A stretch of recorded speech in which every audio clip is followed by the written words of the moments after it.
The MP40, German. It was in use from the start of the war. You had the MP38, which was a bit more expensive, and this is the MP40, which was primarily made a bit cheaper for mass production.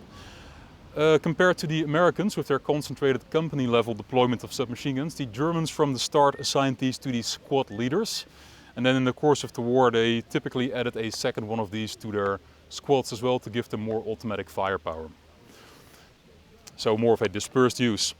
In terms of operating it, we have a foldable stock which swings downward like this. I believe there's probably a button to press. There is.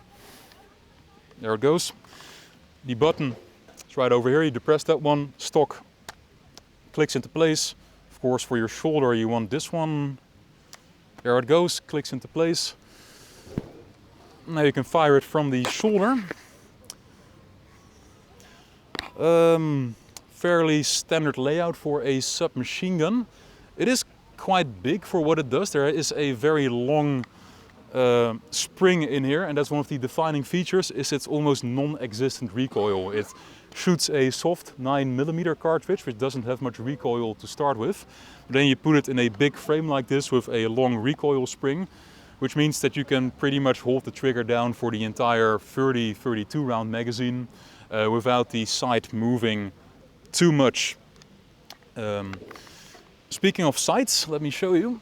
We have again a notch at the front with a hood over it to cover it, and then, not a notch, a little point at the front. And then in the middle of the weapon, strangely enough, we have the notch, the rear sight where you would look through. I do not believe it has any, no, it's just a fixed 100 meter sight. Safety should be, it doesn't have a safety switch. Instead what you do is there's this cutout here. So you grab the bolt handle and then, sorry? Oh yeah, okay. So just pulling it straight back locks it in the firing position. So if you were to pull the trigger now, it would come forward and start firing. The safety is this notch here with the S for, I believe, presumed it would be Sieger.